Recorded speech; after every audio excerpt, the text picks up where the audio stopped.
तुमच्या जीवनात भारतीय सैन्य कसं आलं? कुटुंबीय संस्कारातनं आलं असं मी म्हणेन.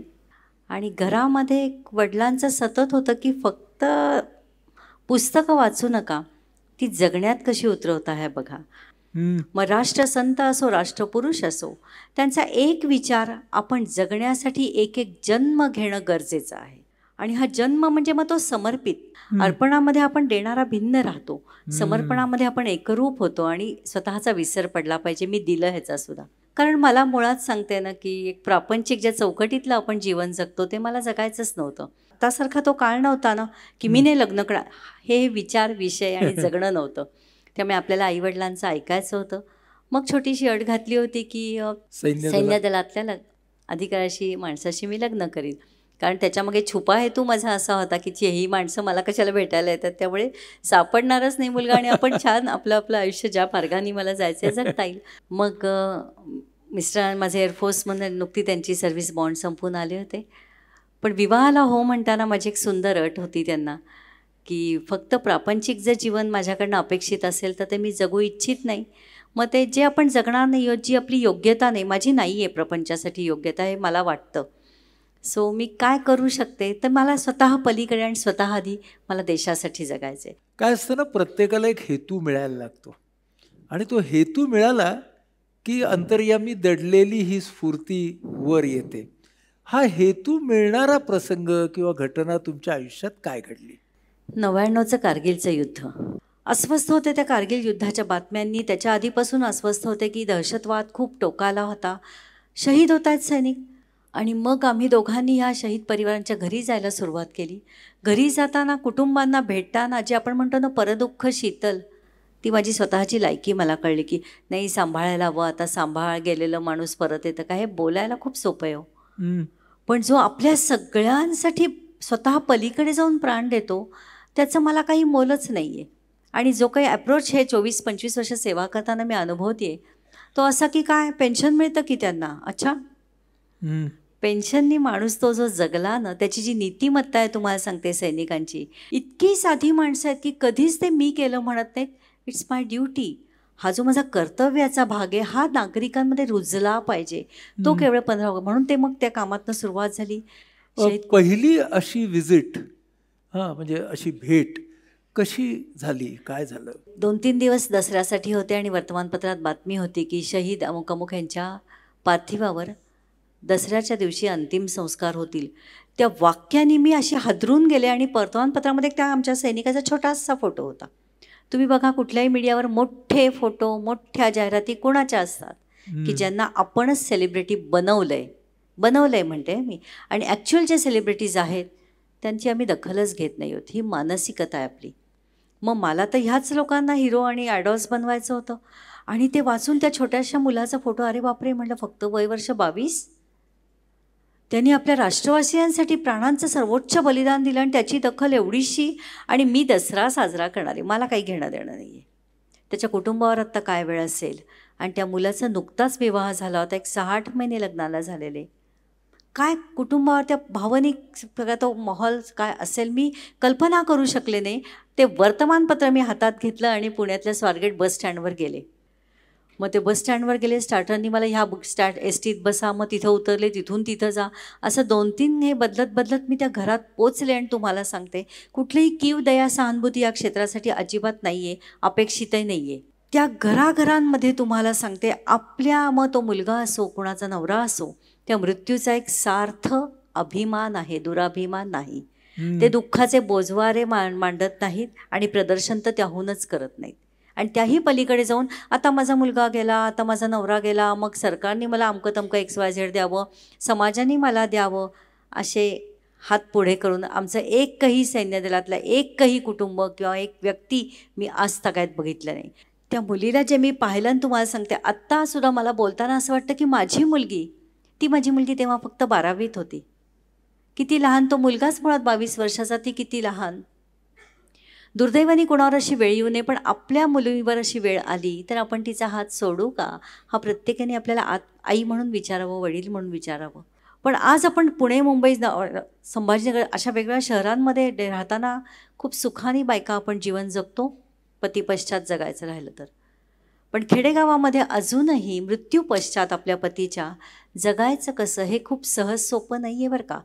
अगदी बाह्य पेहरावापासून ते समाजात मिसळण्यापर्यंत त्या मुलीची अक्षरशः आपण अश्रू गोठून जाणं, थिजून जाणं ही अवस्था मी बघितली. त्यामुळे माझं सांत्वन तिच्यासाठी, तिला धीर देणं सगळं त्या क्षणाला तरी कोरडं होतं. पण आत माझ्या निश्चित होतं की ही मुलगी माझी आहे आणि तेव्हाच मी तिला माझी मुलगी म्हणून दत्तक घेतलं. अशा माझ्या 2 मुली आहेत, पेक्षा अनेक मुली आहेत, पण त्या मुलीसाठी उभं राहणं हे माझं आद्य कर्तव्य होतं. सुमेधाताई, ही जी मुलगी तुमची पहिली मुलगी म्हणून हो. आज काय करते? आज ती MA इन इंग्लिश आहे आणि तिचा दुसरा विवाह पण करायला मला खूप माझ्या मुलीचा दुसरा विवाह झाला की, आणि तो तिचा नवरासुद्धा पुन्हा सैन्य दलामध्येच आहे.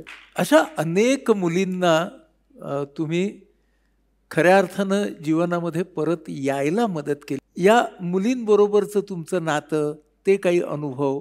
मुंबईचा एल्फिस्टन ब्रिज ज्या आमच्या सैनिकांनी बांधला, तर त्यापूर्वी अशाच आमच्या एका सैनिकाचा वीरमरण त्याला आलं. तिथं खेडेगावात मी गेले होते. तिची छोटी 2 मुलं होती, अशी 8-10 वर्षाचीच. तिला म्हटलं तुझं काय? मग तेव्हा मी फॅमिलीचा अभ्यास करते की तिचं शिक्षण काय, मुलांचं काय, तिच्यावरच्या जबाबदाऱ्या काय, आणि मग आपण काय काम करणं अपेक्षित आहे असं मी त्या अभ्यासातनं ठरवते. बापरे, माझी मुलगी तेव्हा 10वी पण झाली नव्हती. आणि मग ना माझ्या अनुभवातनं मी ह्या खेडेगावात जाताना 10वी 12वी आणि काय टेक्निकल असे सगळे फॉर्म घेऊन जाते. अच्छा. हां.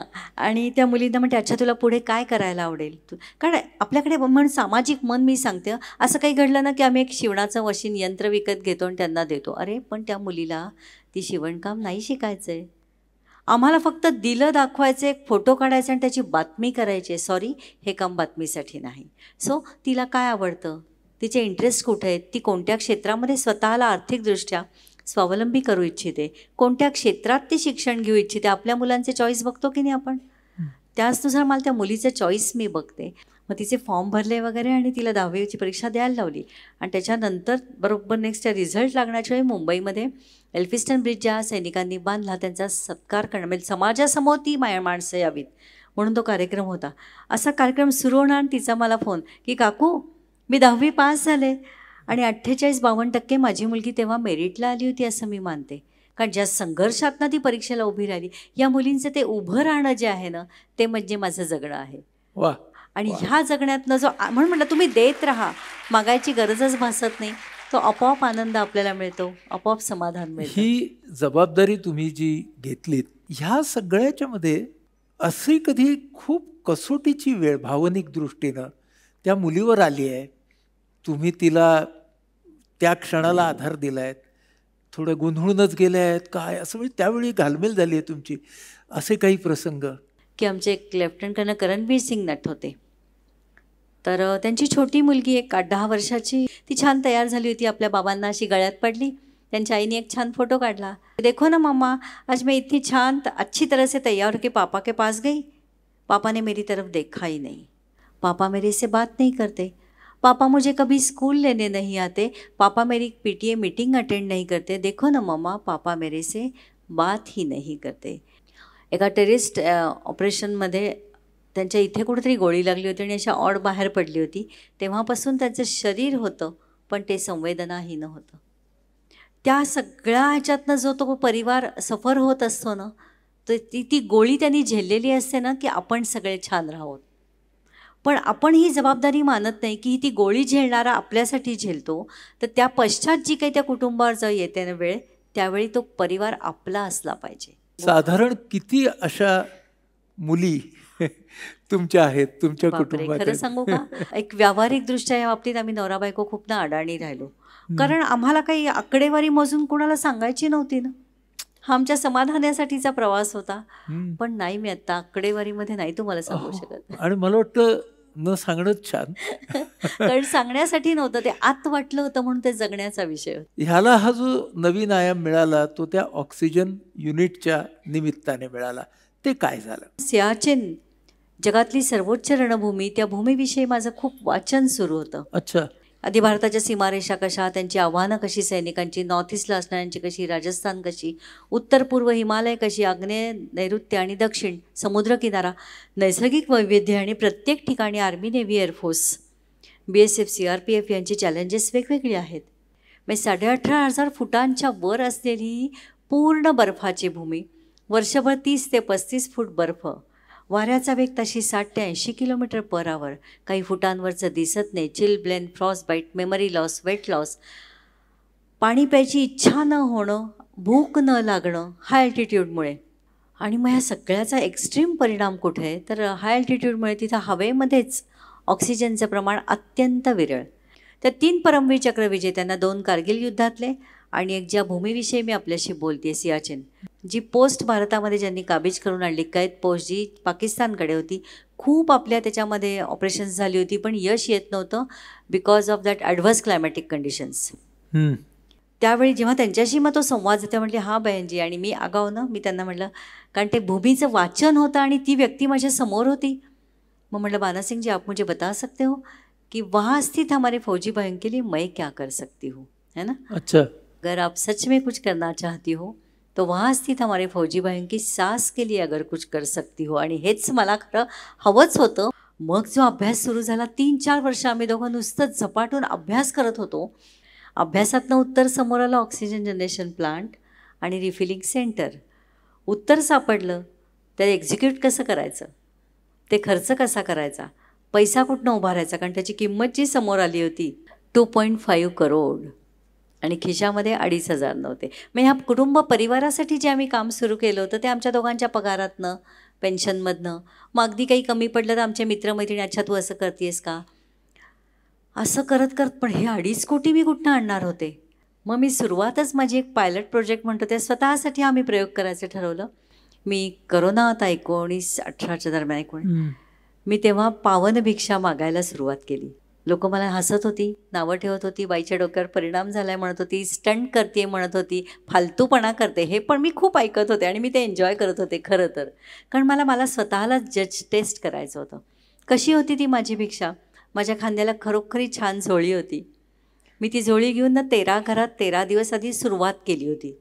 असं नाही की खूप छान अगदी वेल सेटल्ड बंगल्यान सोसायटींमध्ये मी जात होते. पृथ्वीमध्ये जितकी शरीरे तितकी भगवंताची घरे. त्यामुळे रोज मी 13 माणसांसमोर उभं राहून जय जय रघुवीर समर्थ. मी एका सैनिकाची पत्नी आणि या सैनिकी अधिकाऱ्याची आई आहे. आपल्या सैनिकांसाठी हे काम करू इच्छिते. तर आपली जी काही इच्छा असेल असं काम त्यांच्या श्वासासाठी मी करणार आहे. तर तुम्ही काय सहकार्य करू शकाल तुमच्या इच्छेने.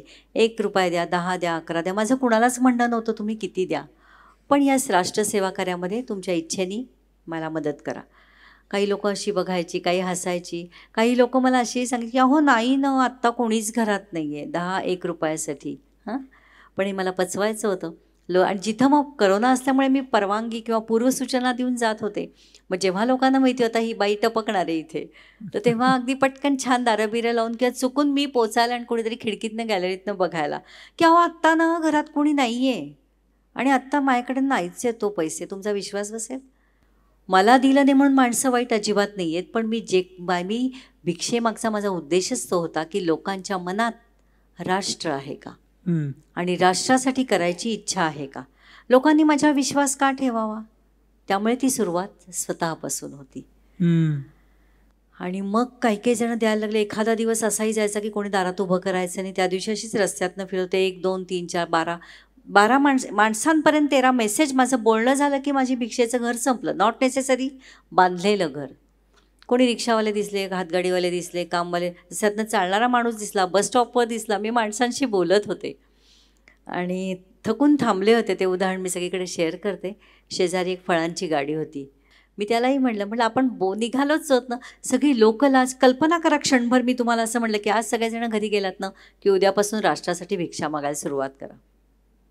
इथून खूप मोठा प्रवास व्हावा लागतो की मला कोणाच्या तरी दारात उभं राहायचं आहे आणि ओम भवती भिक्षान देही म्हणायचं आहे. म्हणून बघा खूप अंतर्शुद्धी होते. आपण मी विसरून जातो आणि ज्या ध्येयासाठी आपण जगतो ना ते आत रुजत जातं. त्या दादाला मी म्हटलं दादा मी अशी काम करते, तुझी इच्छा आहे का रे आपल्या सैनिकांसाठी. तर त्यांनी पण असं बघितलं आणि म्हटला ताई माझी तर अजून बोनीच झाली नाही. मग त्याची फळं ठेवली होती, ते पोतं असं वर केलं आणि म्हटला 11 रुपये देऊ. म्हटलं तुझी इच्छा. त्यांनी ते ज्या माणूस दिवसभर रस्त्यात उभा होता, ज्याची हातावरचं पोट होतं, त्या माणसाने त्या दिवशी मला 11 रुपये दिले. तो मोठा आशीर्वाद होता. भावनेनी देणं म्हणून म्हणलं देताना सुद्धा 2 भाव आहेत. कुणी कुणी याच्यामध्ये याचं योगदान आहे. या ऑक्सिजन पहिल्या 2.5 कोटींमध्ये या ज्या माझ्या वीरपत्नी, ज्या माझ्या मुली आहेत, त्या मुलींनी आपला पती गमावल्यानंतर सुद्धा आपल्या 1 महिन्याचं पेन्शन या राष्ट्रसेवा कार्यासाठी दिलेलं आहे. आणि गरज पडली तेव्हा तुम्ही तुमचं स्त्रीधनही दिलत की? हां, पण ते द्यायलाच मी सुरुवात नको. मी तुमच्या खिशात काय बेसवर हात घालू? मी उद्या मला कोणी काय हो आमच्याकडनं मागतं, तुम्ही स्वतःचं काही दिलं? कारण लोक काही म्हणतील म्हणून नाही.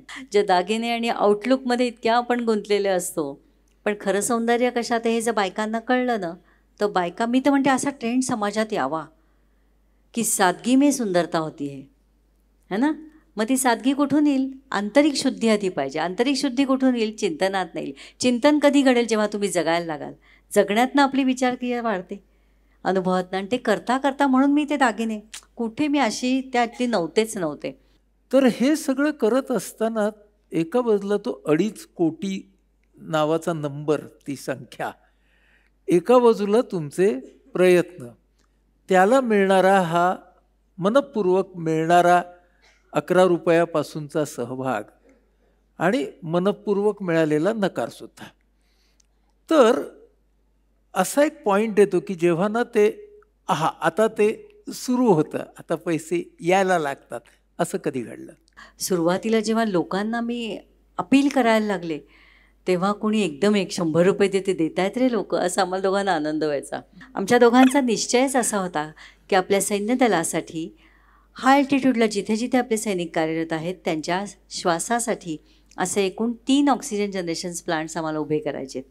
पैकी या सगळ्या प्रवासातनं 4 ऑक्टोबर 2019ला जगातल्या सर्वोच्च रणभूमीवर पहिला, भारतातला आणि जगातला पहिला सामान्य कुटुंबांमधनं, सामान्य स्त्री आहे मी, पहिला ऑक्सिजन जनरेशन प्लांट उभा राहिला आणि तो देशाला समर्पित पण केला गेला.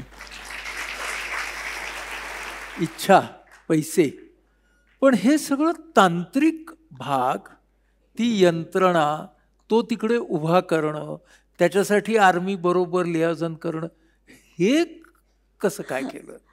तर एकदा असं झालं, एक सकाळी फोन आला की पैसे द्यायचे किंवा जरा चौकशी करायची, येऊ का? आणि आमच्या दोघांसाठी ना घराचे दरवाजे, त्याला वेळ काळ बंधन नाही आहे किंवा कोणतं ऑफिस वगैरे असा वेगळा सेटअप नाही. आमचं घर हे म्हणजे पूर्ण राष्ट्रसेवा कार्यासाठी. ते एक मुलगा आला, IT मधला होता. हाय हॅलो झालं, संध्याकाळचा आला, 9, 9:30 वाजले. मग म्हटलं बेटा आता जेवून जा. इतक्या आमच्या गप्पा सगळ्या. मग नंतर म्हटलं काकू ऑनलाईन आहे का? म्हटलं आहे. मग बसला आणि त्यांनी ऑनलाईन डिटेल्स घेतले, ऑनलाईन केलं. परत अर्धा पाऊण तास गेला, तो सारखा घड्याळाकडे बघत होता, लांब राहत होता. म्हटलं आता निघू का काकू? मी बघा ना तुम्हाला मेसेज आला आहे का? तर आम्हाला काही त्यांनी ट्रान्सफर केल्याचा मेसेज आला नाही. तो म्हटला ठीक आहे, मी उद्या चेक करतो, तुम्ही पण बघा. आला तर मला तो निघून गेला. आणि दुसऱ्या दिवशी सकाळी सराने 11-12च्या दरम्यान आमच्या मोबाईलवर मेसेज आला की त्यांनी अकाउंट चेक करायला, म्हणजे ट्रान्झॅक्शन 1 रुपया ट्रान्सफर केला होता. आम्ही दोघं इतके म्हणजे भारी, म्हणजे अशा माझ्या नवऱ्याची ती सिस्टीमच होती, पैसा आपला आहे नाही आहे, त्यामुळे तो एक ट्रान्झॅक्शन आलं की पहिली पावती करणं. त्यामुळे ते 1 रुपयाची आम्ही पावती केली, त्याला 5 रुपयाचं तिकीट लावलं आणि त्याला पोस्ट करून पाठवून दिलं. त्याला इतकं ते फील झालं, तो लगेच दुसऱ्या वर्षी लावू काकू तुम्ही हे काय केलं? मी 1 रुपया दिला त्याला, तुम्ही अजून तुमचे पैसे घालवले. म्हणलं अरे दादा, हाच तर विश्वास आहे, कारण तो पैसा माझा नाही आहे. आणि 19 साली हा पहिला. दुसरा आता काम चालू नाही, आहे? दुसरा पण झाला 15 एप्रिल 2022ला. म्हणजे एक सामान्य स्त्री, एक 6-7 कोटी समाजाचा विश्वास संपादन करणं आणि 1 रुपया घेतलेला तो एंड युजरपर्यंत पोचवणं, ही जी कार्यपद्धती जगली गेली पाहिजे, ती जगलो ना तर समाजही छान आहे. देण्याची इच्छा आहे माणसांना. आणि आता तिसराही होईल. तिसऱ्यावर आता काम सुरू आहे. Solar water heater system. हा आता जसं श्वासावरती काम केलं तसं तर सोलर पॉवरवरती सैनिकांसाठीचं काम कसं चालू? हो, ते पण देऊन पूर्ण झालं. पूर्ण झालं. कुठे झालं हे?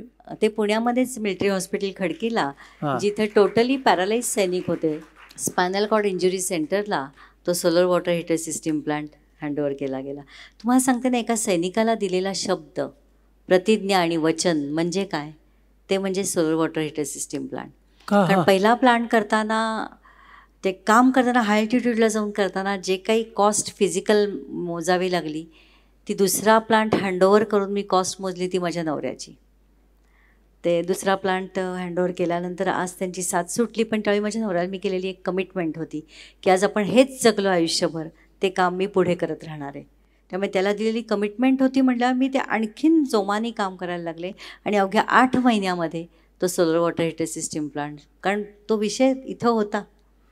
आणि आपल्या दुःखाचा ना बाऊ करू नये, हा एक कामातनं नक्की पण संदेश आहे. त्यांची साथ तुम्हाला अगदी 100% प्रत्येक अगदी अगदी पावला पावलाला म्हणजे मिळाली. आपण म्हणतो ना, हो म्हणणं आणि ते जगणं, निभावणं. हम्म. मी त्याला जी अट घातली होती ना की मी अशी जगणार आहे, त्याला तू साथ देणार आहेस का, ती साथ शब्दातीत होती. मला कधीही त्यांनी ही कामं सुरू असताना एक क्षण विश्रांती घेऊ दिली. कशा अर्थी, काय टार्गेट गाठायचे, की इथं तुला काय झाडू आणायचं का बाजारातनं जाऊन. म्हटला पहिला plant 2.5 crore, second plant 3.5 crore, 7-7 कोटी आपल्याला उभे करायचे, आहेस कुठे. त्यामुळे 24 तास आम्ही दोघं फक्त हे आणि हेच करत होतो. तुम्ही दोघे हे असे असल्याचे संस्कार मुलावरती झालेत, त्याच्या सैन्यात जाण्याच्या निर्णयाच्या मागे हे सगळं वातावरण असेलच नाही का? मुद्दामून असे काही एफर्ट्स नव्हते, त्याचा चॉईस त्याला होता. कारण आमच्या लग्नाच्या आधीच मिस्टरांचा तो बॉन्ड संपला होता. त्यामुळे आम्ही दोघांनी, मी बायको म्हणून आणि त्यांनी वडील म्हणून, एअरफोर्सचं आयुष्य बघितलेलंच नव्हतं. पण आमच्या नवरा बायकोंच्या गप्पा किंवा माझं वाचन त्याच्या नजरेला काय, पण मी कायम वाचताना माझ्या मुलाला दिसायचे. मी काय म्हणते ना, आई हा गुरु आहे, आईचं बिहेवियर हे सगळं मुलं ऑब्झर्व करत असतात. मी कधी त्याला म्हणलं नाही की तू वाच रे, तू सैनिक, असं काही नाही. पण वाचताना आणि आमच्या दोघांमधलं डिस्कशन की कधीतरी या फॅमिलीजला जेव्हा मी भेट द्यायला जायचो, तो छोटा होता, तो यायचा, त्याला आम्ही घेऊन जायचो सगळीकडे. अच्छा. घेऊन जायचो ना. पण मग तेव्हा की दुसऱ्याची दुःख जाणं, आणि ही कशाचं दुःख आहे, आजार झाला कुठला, म्हातारपण आलं, आणि अशी आपणही सगळेजण जाणारच आहोत की, पण हे जे जाणं आहे ना, हे त्याच्यापेक्षा वेगळं असतं बरं का रे. आणि स्वतः अधीन स्वतः पलीकडे राष्ट्राचा विचार कर, हे मात्र मी त्याला गोष्टी त्या सांगायचे. आणि ते आज कुठे कार्यरत आहेत? तुमचा मुलगा लेफ्टनंट कर्नल आहे तो आता. लेफ्टनंट कर्नल आहे आणि आर्मीमध्ये आर्मी ऑफिसर आहेत. कुठेतरी अशी एक वेळ येते की आता आपल्याला एक संस्थात्मक काम करायला लागतं, कारण एका माणसाच्या 2 माणसांच्या पलीकडे ते काम जातं. सहकारी लागतात, एक ट्रस्ट सारखी काहीतरी व्यवस्था लागते. हे सगळे टप्पे कसे आले तुमच्या कामात? पहिल्या प्लांटच्याच वेळी की 2.5 कोटी आपल्याला उभं करायचे, पैसा समाजाचा असणारे, त्याला रिसीट देणं, हे सगळं आर्थिक हिशोब ठेवणं. म्हणून आम्ही तो ट्रस्ट फॉर्म केला, रजिस्टर केला आणि ATGच्या अंडर घेतला. कारण सगळेच काही अगदी माझ्यासारखे देशभावने प्रेरणेने भारून देतील असं नाही. अपील माझं ते आहे की जस्ट गिव्ह, डोंट एक्सपेक्ट. पण त्यामुळे लोक द्यायला लागली. मग तो हिशोब ठेवणं, ऑडिट, अकाउंट्स. आणि आनंदाने सांगू इच्छिते की माझ्याबरोबर जे सगळे काम करतात, आमचा ट्रस्टच असा आहे, ट्रस्ट शब्दाचाच विश्वास आहे ना, अर्थच की एकही जण आम्ही कोणी 1 रुपया पण मानधन घेत नाही. जे CA आहेत आमचे, ते सगळे माझ्या पुण्याच्या बाहेरचे आहेत. मला असलेलं मार्गदर्शन, मला लागणारं सगळं सपोर्ट, चॅरिटी कमिशनसाठी लागणारी काम, ॲडव्होकेट. म्हणून म्हटलं तुम्ही कोणत्याही क्षेत्रात काम करा, पण सैनिकाशी संबंधित मला कुठे सल्ला लागला, मदत लागली, मी तुम्हाला डॉक्टर म्हणून, मी फार बदमाश बाई आहे बरं का, की आमच्या कुठल्या कुटुंबासाठी काही मानसिक काही आम्हाला लागलं तर आमच्या लोकांना मार्गदर्शन करा. तर अशी खूप काही पद्धतीची मला कुटुंबांसाठी मी कामं करते, मोठ्या प्रोजेक्ट्सवर कामं करते, ती मदत समाजाकडनं मला लागते. भविष्यातल्या तुमच्या योजना काय? भविष्यातल्या योजना, आता काम चालू आहे ते 3rd प्लांटवर. त्या पलीकडे आमच्या सैनिक वीरपत्नींना, त्यांच्या मुलांना, आणि जे सर्विंग आणि रिटायर्ड अशी जी लोकं आहेत आमच्या सैन्य दलातली, त्यांना काहींना, आता जसं आपण सकाळी सरांना पाहिलं, दिव्यांगत्व येतं, मुलं बाळं कुठंतरी दूर असतात. तुम्ही म्हणाला हे काय मग वृद्धाश्रम? नाही, म्हटलं सन्मान सेवा. त्यांच्या सन्मान सेवेसाठी अनेक प्रोजेक्ट्स आहेत. या मुलींसाठी, त्यांना आर्थिक स्वावलंबी करण्यासाठी, शिक्षण देण्यासाठी ते प्रोजेक्ट्स आहेत, आणि त्या मुलांच्यासाठी. त्यामुळे या 3 पातळीवर. आणि सैन्य दलासाठी मी सगळ्या बॉर्डर्सवर जाऊन, आर्मी, नेव्ही, एअरफोर्स या 3ही क्षेत्रामध्ये काम करू इच्छिते. सुमेधाताईंच्या कार्याला आपण सगळेजण उत्स्फूर्तपणे टाळ्या वाजवतोय, आज प्रतिसाद देतोय. पण पण पण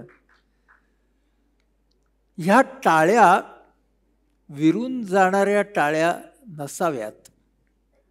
टाळ्या न वाजवता आपण सगळे मनामध्ये पाहूया की आपण आपल्या देशासाठी स्वतःहून काय करू शकतो. हा टाळ्यांचा विषय नाही आहे, हा विषय सुमेधाताई म्हणाल्या त्या चिंतनाचा विषय आहे. तर त्या टाळ्यांचं मोल आहे, नाहीतर त्या टाळ्या विरून जाणाऱ्या आहेत.